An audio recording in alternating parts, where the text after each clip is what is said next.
Hey guys, warm welcomes to all. இன்றைக்கி நம்ம சேனலில் என்ன ரெசிபி பார்க்க போகிறோன்னா, ஒரு டேஸ்டியான கிளி பரோட்டா. இந்த கிளி பரோட்டாவை இலை பரோட்டான்னு சொல்லுவாங்க, ஒவ்வொரு ஊர்லேயும் ஒவ்வொரு நேம் சொல்லுவாங்க.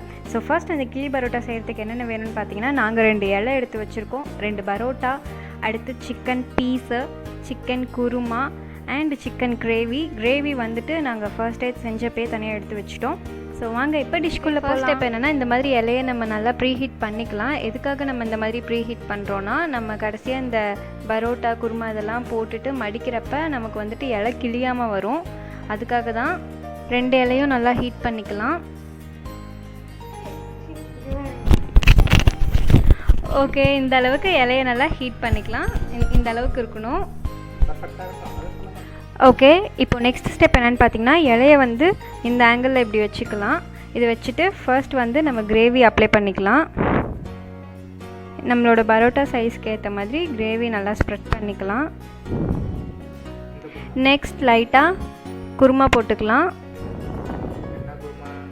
Chicken kurma, chicken gravy, chicken kurma, chicken piece, chicken kili parotta. Okay, next வந்துட்டு நம்ம எடுத்து வச்சுருக்க பரோட்டா, ஃபர்ஸ்ட் பரோட்டா வச்சுக்கலாம். அடுத்து நம்ம எடுத்து வச்சுருக்க கிரேவி போட்டுக்கலாம். மறுபடியும் கிரேவி, இதையும் அதே மாதிரி நல்லா கோட் பண்ணணும் ஃபுல்லும். நெக்ஸ்ட்டு கிரேவி அப்ளை பண்ணதுக்கு அடுத்து நம்ம எடுத்து வச்சுருக்க சிக்கன் பீஸ் எடுத்துக்கலாம். வேணுன்ற அளவுக்கு எவ்வளோ பிடிக்குமோ அந்த அளவுக்கு வச்சுக்கலாம். அடுத்து இதை வச்சதுக்கு அடுத்து நெக்ஸ்ட்டு நம்ம குருமா ஊற்றிக்கலாம்.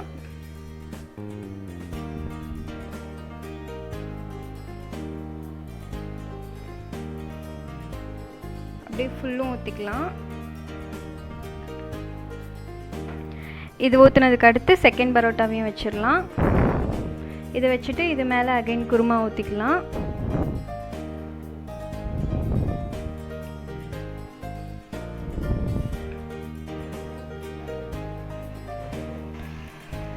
ஓகே, இப்போ நம்ம வந்து இலையை நல்லா மடிச்சுக்கலாம்.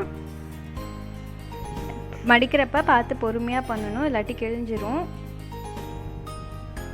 இப்போ வந்து நல்லா டைப் பண்ணிக்கலாம். உங்ககிட்ட இந்த மாதிரி வாழைத்தண்டு இல்லாட்டினா கூட நீங்கள் நூலில் கூட பண்ணிக்கலாம்.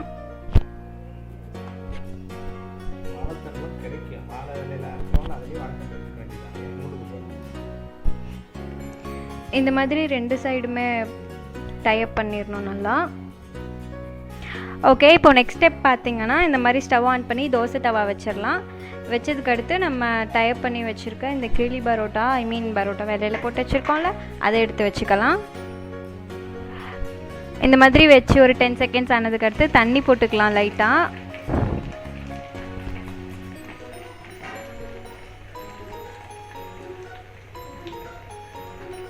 தண்ணி போட்டுட்டு இதை கொஞ்சம் ஒரு 2 மினிட்ஸ் நல்லா குக் பண்ண விடலாம். நிறைய பேர் பார்த்தீங்கன்னா தண்ணிக்கு பதிலாக எண்ணெய் ஊற்றுவாங்க. பட் அந்த மாதிரி ஊற்றுறனால நமக்கு பெருசாக ஒன்றும் சாஃப்டாக இருக்காது. கண்டிப்பாக தண்ணி தான் ஊற்றணும்.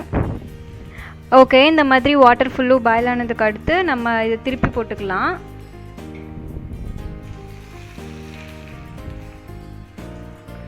இந்த மாதிரி திருப்பி போட்டுட்டு அகைன் கொஞ்சம் தண்ணி ஊற்றிக்கலாம்.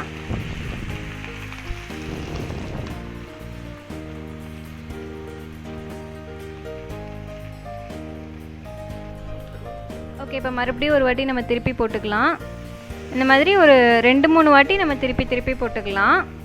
அப்போ தான் நல்லா குக் ஆகும்.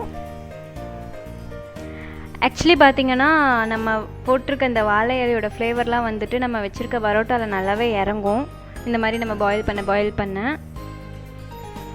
ஓகே, இப்போ நல்லாவே குக் ஆயிடுச்சு. இந்த ஸ்டேஜில் ஸ்டவ் ஆஃப் பண்ணிடலாம். இது கரெக்டாக இருக்கும். வாங்க இப்போ ஓப்பன் பண்ணி பார்க்கலாம் எப்படி வந்திருக்குன்னு.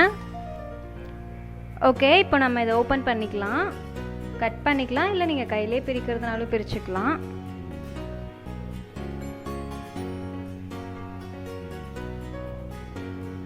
இப்போது நம்ம வந்துட்டு நல்லா ஓப்பன் பண்ணி பார்க்கலாம் எப்படி குக் ஆகிருக்கு பார்க்கலாம்.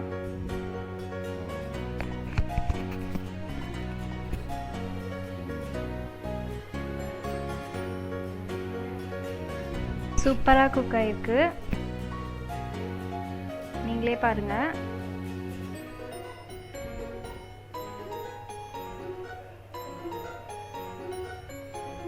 நல்ல பாயில் ஆகிருக்கு. ஓகே, இப்போ தனியாக நம்ம பரோட்டாவை ஸ்ப்ளிட் பண்ணலாம். எப்படி வந்திருக்கு பாருங்கள். எந்த அளவுக்கு சாஃப்டாக குக் ஆகிருக்குன்னு பாருங்கள். சூப்பராக வந்திருக்கு. ஓகே காய்ஸ், இவ்வளோதான் இந்த கிளி பரோட்டா. உங்களுக்கு இந்த வீடியோ பிடிச்சிருந்தா கண்டிப்பாக லைக் பண்ணுங்கள், கமெண்ட் பண்ணுங்கள், ஷேர் பண்ணுங்கள், மறக்காமல் சப்ஸ்கிரைப் பண்ணிவிடுங்க. அப்படியே பக்கத்தில் இருக்க பெல் ஐக்கானையும் கிளிக் பண்ணிவிடுங்க. அலாங் வித் எங்களோட ஃபேஸ்புக் அண்ட் இன்ஸ்டாகிராம் ஐடி நாங்கள் டிஸ்கிரிப்ஷன் லிங்க்கில் தரோம். அதையும் டச் பண்ணி எங்களுக்கு ஃபாலோ அண்ட் சப்போர்ட் பண்ணுங்கள். தேங்க்யூ.